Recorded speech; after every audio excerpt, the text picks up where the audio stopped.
Baik, saudara hadirin sekalian. Di antara hal yang sangat penting ini akan kita dapatkan dalam kajian peristiwa hijrah Nabi SAW. Pertama sekali yang ingin saya sampaikan, biasakan di awal tahun baru Islam, ustadz-ustadz itu membahas tentang hijrah, ya kan? Membahas tentang hijrah Nabi dari Mekah ke Madinah. Enggak cocok kalau hijrah saja, karena Nabi berhijrah ada beberapa kali. Para sahabat juga pernah berhijrah ke Habasyah yang pernah terjadi di tahun 4 kenabian. Jadi kita akan sedikit mengkaji tentang hijrah Nabi dari Mekah ke Madinah. Apakah Nabi berhijrah di bulan Muharram?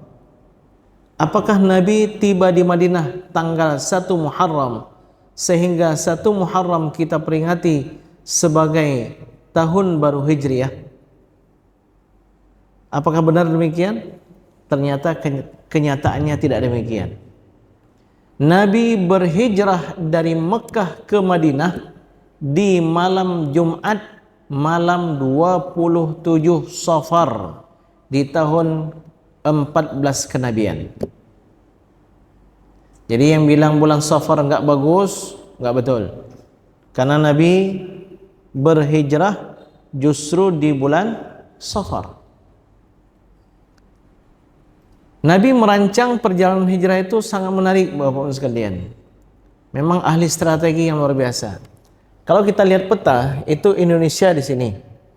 Kemudian Arab Saudi di sini, Jazirah Arab. Di sana nanti di atas Syam ya, Palestina, Suria, itu Lebanon itu ada di atas. Iran di mana? Iran sebelah sini. Mesir mana? Mesir kemari lagi. Jadi Indonesia, Jazirah Arab, kemudian Afrika, Mesir. Jadi maksudnya apa? Supaya kita jelas peta dunia itu bagaimana. Ketika terjadi perang antara Iran dengan Israel, itu berapa negara yang dilewati rudal-rudal itu ya, yang melewati negara-negara tersebut hingga sampai ke Israel. Jadi Bapak sekalian, kalau kita lihat peta, itu Mekah itu di bawah, Madinah di mana? Di atas. Mekah itu di utara, Madinah itu di selatan. Seyogianya Nabi ketika berhijrah itu dari Mekah naik ke atas, kan begitu? Tapi ternyata tidak demikian. Nabi ketika berhijrah, beliau turun ke bawah dulu, menjauh dari arah Madinah. Kenapa? Siasat Nabi, strategi Nabi. Nabi berdiam 3 malam lebih dan kurang di Gua Sur, ya, di Gunung Sur. Jadi ada gua kecil di situ bersembunyi Nabi dengan Abu Bakar As-Siddiq. Nabi melintasi padang pasir. Padang pasir, Bapak sekalian, itu ibarat kita berjalan di pinggir pantai pasir. Kalau kita berjalan itu berbekas. Jadi siapa yang berjalan di padang pasir itu nampak, kecuali kalau ada badai, ada angin yang meniup sehingga terhapus kembali jejak tersebut. Maka di antara strategi Nabi SAW menugaskan Amir bin Fuhairah, seorang penggembala kambing, untuk menghapus jejak tapak, bekas tapak Rasulullah SAW dan Abu Bakar As-Siddiq. Dan Nabi SAW menunjuk Abdullah bin Uraikid sebagai penunjuk jalan. Karena ada jalan yang biasa, ada jalan yang tidak biasa.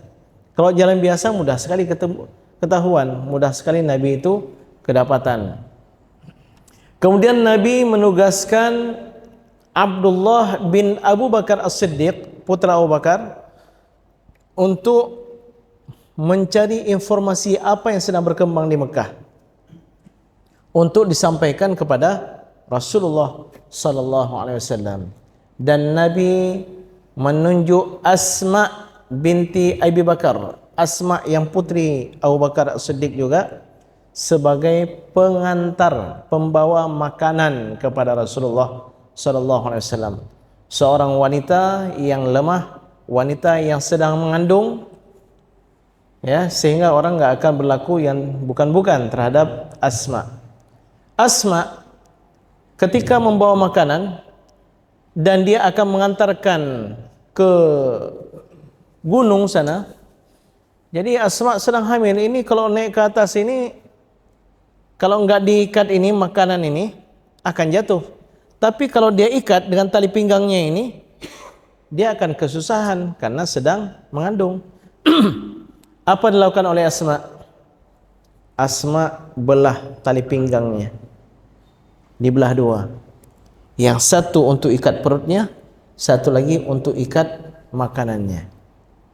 Dan orang yang berjuang di jalan Allah, apapun yang dilakukan pasti akan dikenang kebaikannya. Asma sejak saat itu digelar dengan Zatun Nitaqaini, seorang wanita yang memiliki dua tali pinggang, satu untuk ikat perutnya, satu lagi untuk ikat makanan yang dia bawa. Baik, sidang hadirin hadirat sekalian yang dimuliakan oleh Allah Subhanahu wa taala. Strategi Nabi bukan itu saja.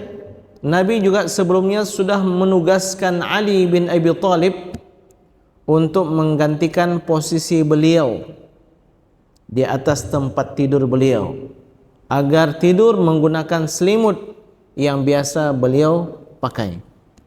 Tujuannya apa? Itu kan orang-orang Quraisy sudah menyiapkan 12 orang pemuda-pemuda hebat dari setiap kabilah.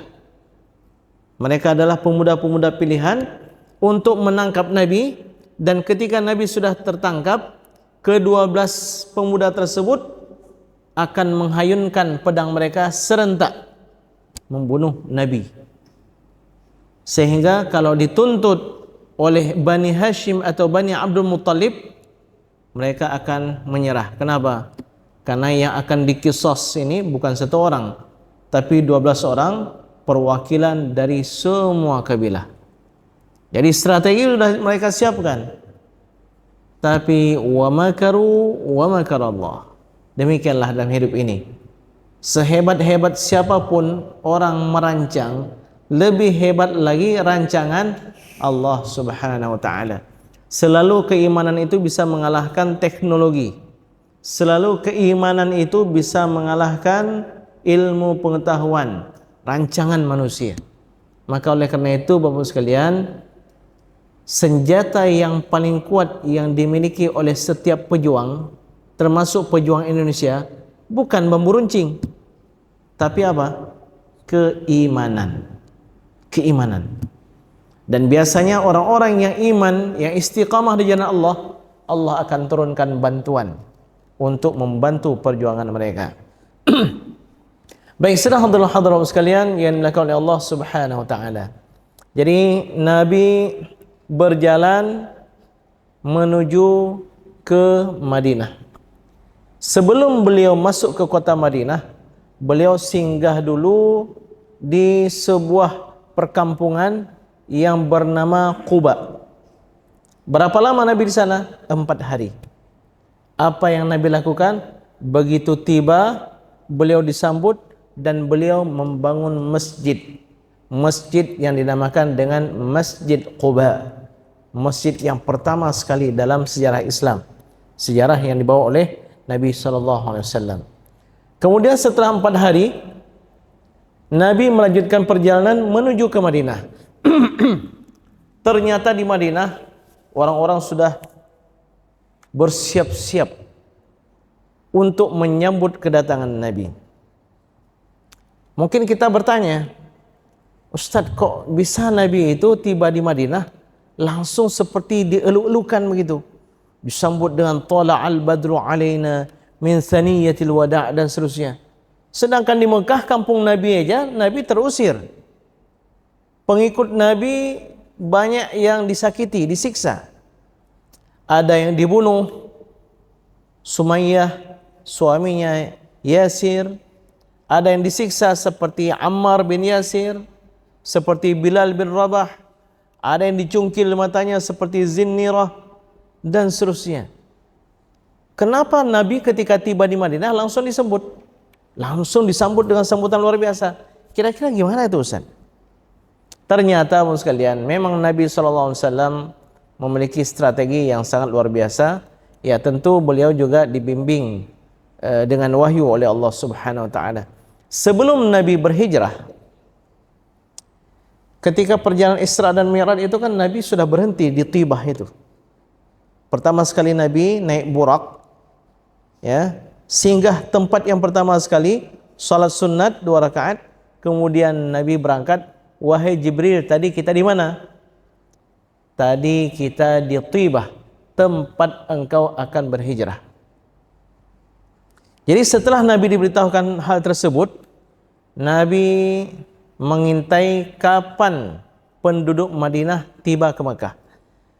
Nyata bagi Nabi, mereka itu ada datang ke Makkah itu di musim haji. Maka ketika mereka berada di Mina, Nabi melihat mana orang-orang yang cerdas yang bisa diajak untuk berfikir. Dipanggillah beberapa orang, lalu mereka berkumpul di Mina, tepatnya di Aqabah. Mina itu kan ada 3 tempat lontar jumrah. Jumrah ula, jumrah wusta, dan jumrah Aqabah. Nabi ajak mereka, jumlah mereka belasan orang. Ada yang dari Aus, ada yang dari Khazraj. Nabi menyampaikan Islam, menyampaikan risalah tauhid, menyampaikan apa yang harus difikirkan tentang kebobrokan moral di waktu itu. Ketika hal ini disampaikan, masuk ke dalam logika mereka, masuk ke dalam hati mereka, dan mereka mengucapkan 2 kalimat syahadat. Nabi membaiat mereka. Ini dinamakan dengan Bai'atul Aqabah. Kali pertama. Nabi membaiat mereka untuk menjalankan Islam dan untuk menyampaikan Islam kepada yang lain. Pulang delegasi ini beberapa belas orang ke Madinah. Di tahun kedepannya musim haji, jumlah mereka puluhan, hampir 100 orang. Dan kembali bertemu dengan Nabi di Aqabah. Lalu Nabi membaiat mereka. Baiat tersebut dinamakan dengan Bai'atul Aqabah kedua. Jadi Bapak sekalian, pulang delegasi ini, orang-orang Madinah mulai mereka beriman, mulailah mengeluh-ngeluhkan kedatangan Nabi SAW. Jadi Madinah itu sudah ada masyarakat yang tersendiri itu. Sehingga kita kenal ada namanya pelaksanaan salat Jumat. Salat Jumat pertama sekali dilakukan adalah oleh kaum Ansar di Madinah sebelum Nabi tiba ke Madinah. Nabi belum sempat buat salat Jumat. Jangankan salat Jumat, salat berjamaah aja masih sulit waktu itu. Tapi penduduk Madinah sudah melaksanakan salat Jumat, dipimpin oleh pimpinan mereka yang bernama As'ad bin Zurarah. Ketika ditanyakan berapa jumlah kalian Jumat pertama sekali, jumlah kami di waktu itu ada 40 orang. Dan ini menjadi sebuah ketentuan dalam fikih mazhab Syafi'i. Salat Jumat baru dikatakan sah kalau dihadiri minimal oleh 40 orang ahli Jumat. Jadi Nabi SAW tiba di Madinah, subhanallah, sambutannya luar biasa. Dan yang menariknya bukan hanya kaum muslimin yang datang untuk menyambut Nabi. Orang-orang Yahudi pun ahlul kitab datang berbondong-bondong untuk melihat yang mana namanya Muhammad. Termasuk di antara mereka adalah yang paling muda, yang paling ahli dengan Alkitab, yaitu yang bernama Abdullah bin Salam.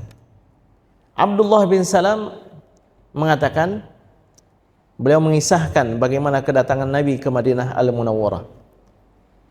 Lamma qadiman Nabi sallallahu alaihi wasallam, ketika Nabi pertama sekali tiba di Madinah, tanggal berapa? Tanggal 12 Rabiul Awal. Jadi 3 peristiwa penting berkaitan dengan Nabi di 12 Rabiul Awal. Tanggal kelahiran Nabi, tanggal Nabi sallallahu alaihi wasallam tiba di Madinah, dan tanggal Nabi sallallahu alaihi wasallam wafat. 12 Rabiul Awal. Jadi Abdullah bin Salam mengatakan, ketika Nabi pertama sekali tiba ke Madinah, injafalan nasu qibalah, orang datang berbondong-bondong menyambut Nabi sallallahu alaihi wasallam. Luar biasa orang sekalian. Seperti orang menjemput pengantin ya, kan datang berbondong-bondong itu. Dan itu mungkin biasa ya, karena banyak pengantin. Ini seorang tokoh yang sudah lama mereka dengar namanya, figur yang luar biasa, sehingga semua penasaran. Orang-orang Yahudi juga penasaran karena mereka tahu akan ada Nabi akhir zaman. Mereka tidak memungkiri akan muncul Nabi akhir zaman di Arab. Yang mereka pungkiri itu kok dari keturunan Ismail, bukan dari keturunan Ishak. Itu yang mereka permasalahkan. Jadi di waktu itu Abdullah bin Salam mengatakan, qila wa qila qadiman nabiyyu sallallahu alaihi wasallam, qadiman nabiyyu sallallahu alaihi wasallam. Datang seruan mengatakan telah tiba Nabi, telah tiba Nabi, telah tiba Nabi. Faji'tu fin nas li'anzur, dan aku pun ikut datang bersama orang-orang di waktu itu untuk melihat yang mana beliau. Falamma ra'aituhu, maka ketika pertama sekali aku melihat wajah beliau, tabayyana li anna wajhahu laysa biwajhi kadzdzab. Sangat nyata bagiku ini wajah yang seperti ini bukan wajah seorang pendusta. Kira-kira siapa di antara kita yang kalau dilihat wajah itu, ini bukan orang pendusta ini? Ada enggak? Dilihat sekali lihat nampak. Nampak orang sekalian. Ada juga begitu dilihat, bukan ini. Ini enggak bisa kita percaya nih ya. Tapi yang jelas Abdullah bin Salam, seorang tokoh, seorang ulama dari Ahlul Kitab, pertama sekali melihat Nabi langsung nyata, ini bukan wajah seorang pendusta. Wa kana awwala syai'in sami'tuhu annahu qala, dan yang pertama sekali aku dengarkan dari beliau, yang beliau sampaikan adalah, ya ayuhan nas, wahai para manusia, afshus salam, tebarkanlah salam. Setiap ketemu ucapkan salam sekalian. Ketemu assalamualaikum, doa sekalian. Ini setiap kali ketemu assalamualaikum. Tadi wuduk assalamualaikum, masuk masjid assalamualaikum. Ini tengku assalamualaikum nih. Iya, kita mengucapkan doa. Ya, panjang umur, terima kasih. Panjang umur, terima kasih. Itu orang yang kurang pandai bersyukur. Yang pandai bersyukur, panjang umur, terima kasih. Semoga Bapak juga panjang umur. Apa begitu?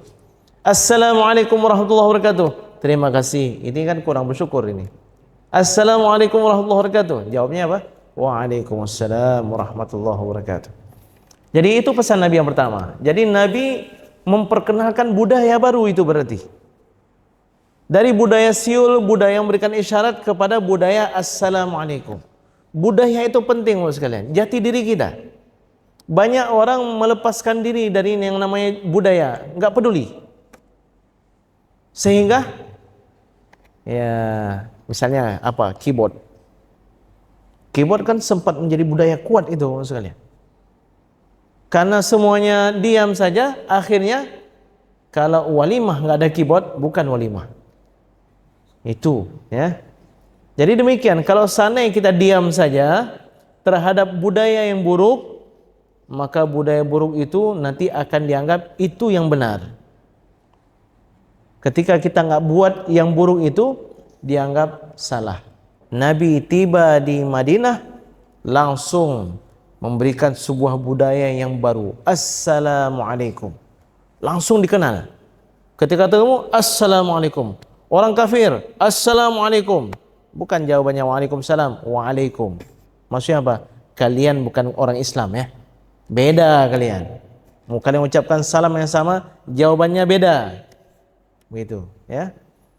Baik, saudara-saudara sekalian. Lalu setelah afsyus salam, pesan Nabi wa at'imut ta'am. Ini hadis riwayat Imam Ibnu Majah ya. Yang kedua itu wa at'imut ta'am, gemarkanlah memberi supaya kuat persaudaraan kita. Gemarkanlah bersedekah, gemarkanlah buat kenduri. Ya. Gemarkanlah memberi makan. Kemudian yang ketiga wasilul arham. Kuatkan hubungan sesama keluarga kalian. Silaturahim itu jaga. Jangan nggak pernah dikunjungi, nggak pernah tegur sapa. Sebenarnya kalau kita lihat sekarang ini zaman sudah sangat luar biasa untuk menguatkan tali silaturahim, yaitu dengan adanya HP, WhatsApp, Instagram, Facebook dan seterusnya. Tapi luar biasa, di saat ini masih banyak orang-orang yang putus tali silaturahim. Sama kawan oke, tapi sama kerabat nggak oke dia. Sama adiknya sendiri nggak oke. Sama orang tuanya pun kadang nggak oke. Ada yang memasukkan orang tuanya, ada yang menghakimi orang tuanya, melaporkan orang tuanya ke polisi. Padahal pesan Nabi wasilul arham, itu pesan pertama Nabi ketika Nabi tiba di Madinah. Dan yang keempat baru wasallu bil laili wan nasu niyam. Baru Nabi memerintahkan kita untuk memperkuat hablum minallah. Ya, hablum minallah. Tegakkanlah salat malam ketika orang lain sedang tidur. Niscaya kalian akan masuk kepada surga Tuhan kalian dengan keselamatan. 4 perkara. Ya.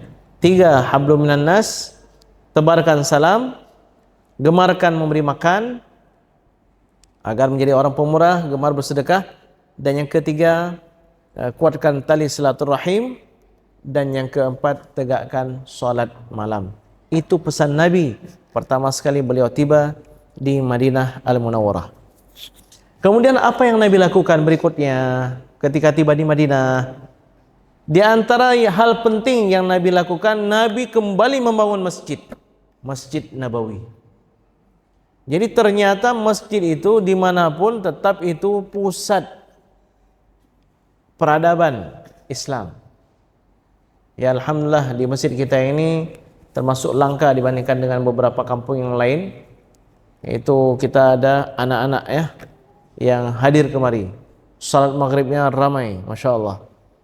Cuman tolong dipastikan itu, apakah semua orang tua anak itu ada datang ke masjid apa enggak? Karena saya sanksi itu anak yang ribut, yang main-main, yang belum salam udah lari, ya. Atau ketika assalamualaikum seperti peluit, assalam, ya. Anak itu nggak salam, langsung keluar dia. Itu jangan-jangan orang tua yang nggak datang ke masjid. Cukup dengan wakilah, ya.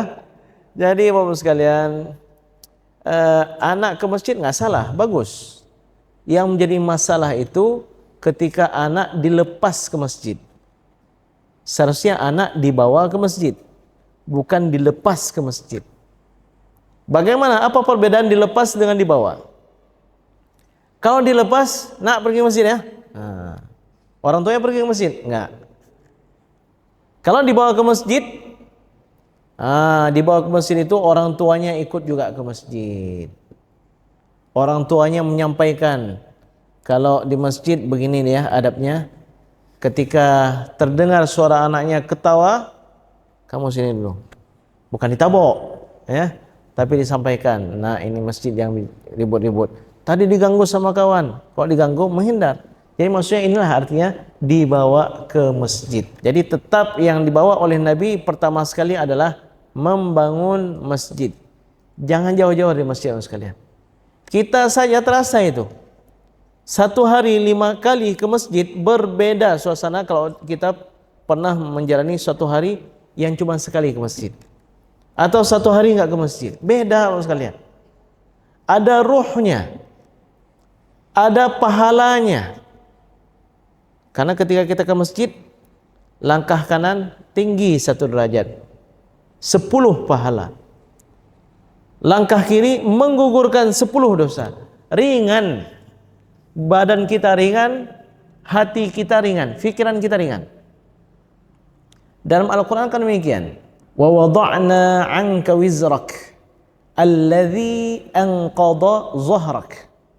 Dan telah kami gugurkan dosa-dosa dari engkau wahai Muhammad, alladhi anqadha zahrak, yang mana dosa ini memberatkan punggungmu. Karena dosa itu beban. Maka orang yang wajahnya ceria, gembira selalu, ini wajah enggak berdosa ini. Coba lihat anak-anak kita itu. Kan riang aja dia. Kenapa? Nggak ada dosa dia. Ustaz, itu anak karena nggak pikir dia, Ustaz. Kalau kita kan banyak kali beban ini, beban itu. Iya, sekalian. Kalau seandainya dosa kita kurang, termasuk dosa itu kan suuzan terkait masalah rezeki. Kenapa dosa? Kalau kita suuzan terkait rezeki, kan Allah berfirman bahwa rezeki itu jaminan dari Allah. Kalau seandainya kita cemas dengan rezeki, berarti kita suuzan, kita nggak percaya dengan janji Allah bahwa rezeki itu dijamin oleh Allah Subhanahu wa taala. Dijamin oleh sekalian. Yang jangan memaksakan diri, ya, memaksakan kehendak. Bagaimana itu? Kita tahu rezeki itu di tangan Allah Subhanahu wa taala. Anak kita mau masuk pesantren misalnya. Kita paksakan ke pesantren yang 1 bulannya 2,5 juta. Ya. Lalu ketika mau menjelang pendaftaran kok nggak datang-datang nih rezeki dari Allah Subhanahu wa taala. Ini namanya memaksakan kehendak. Allah Subhanahu wa taala telah atur kepada kita, memberikan ya kepada kita, cuman kita pandai-pandailah, ya. Pandai-pandailah dalam bersikap. Jadi Allah Subhanahu wa taala sudah memberikan semuanya itu ada ketentuannya. Dan kembali lagi bahwa masjid itu peradaban pertama yang dibangun oleh Nabi SAW. Masjid, memakmurkan masjid. Kemudian yang kedua, padahal kaum muslimin sudah bersaudara itu. Kaum muslimin sudah sepenanggungan di waktu itu. Tapi tetap Nabi kuatkan lagi persaudaraan sesama Ansar dengan Muhajirin. Nabi persaudarakan satu sahabat dengan satu sahabat. Termasuk diantaranya adalah kisah Abdurrahman bin Auf yang Nabi persaudarakan dengan Sa'ad bin Ar-Rabi'. Abdurrahman bin Auf ini orang kaya di Mekah, Bapak sekalian. Dia termasuk as-sabiqun al-awwalun, orang-orang yang pertama masuk ke dalam Islam. Tapi ketika dia hendak berangkat ke Madinah, dia dicegat oleh orang-orang kafir Quraisy. Wahai Abdurrahman, kaya engkau di tengah kami. Lalu ketika kamu hendak pindah, kamu bawa harta kekayaanmu semuanya, tidak akan.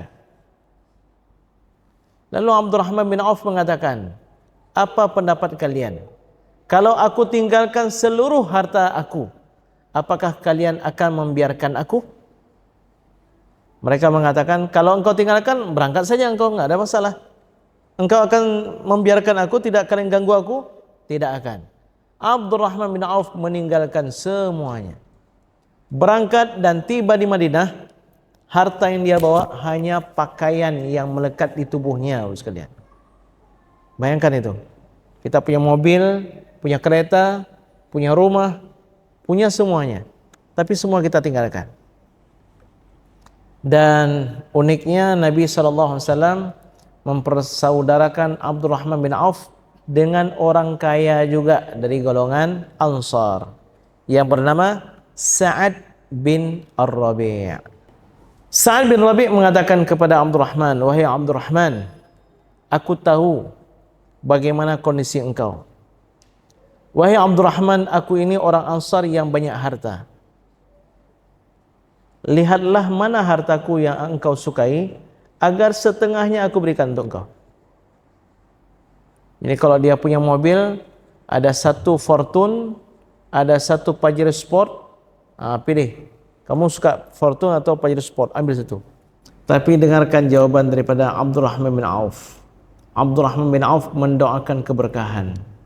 Barakallahu fiik, semoga Allah berikan keberkahan pada engkau. Wa fi malika, pada harta engkau. Wa fi ahlika, dan juga pada istri engkau, keluarga engkau. Tunjukkan aku di mana pasar. Tetap kemandirian. Karena Nabi mengajarkan tangan di atas lebih baik daripada tangan di bawah. Selalu tangan di atas lebih baik daripada tangan di bawah. Mana lebih kita merasakan bahagia, sekalian? Mana lebih bahagia? Lebih bahagia memberi atau lebih bahagia menerima?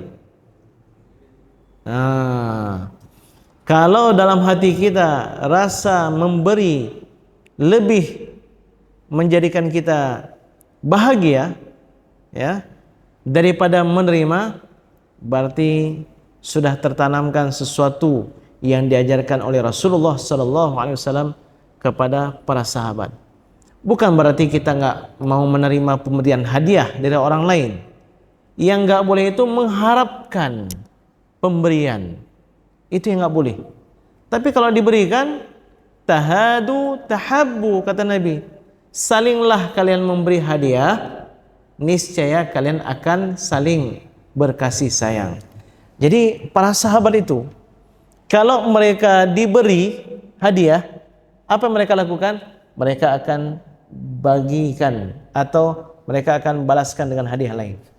Kita ada buat begitu apa enggak?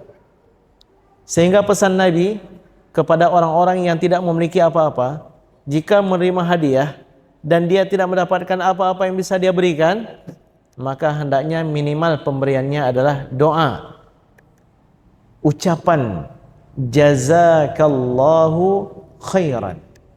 Semoga Allah memberikan balasan kebaikan yang lebih baik daripada yang engkau berikan. Ini kita asal menerima pemberian langsung jazakallahu khairan. Apa? Enggak ada rencana mau balas? Enggak ada rencana mau balas. Begitu diberikan jazakallahu khairan, sehingga orang yang memberi, ya sudahlah, berarti enggak ada balasan ini. Padahal seyogianya ketika orang memberikan hadiah, kita berikan balasan. Minimal kalau kita enggak memiliki apa-apa, doakan jazakallahu khairan, ya.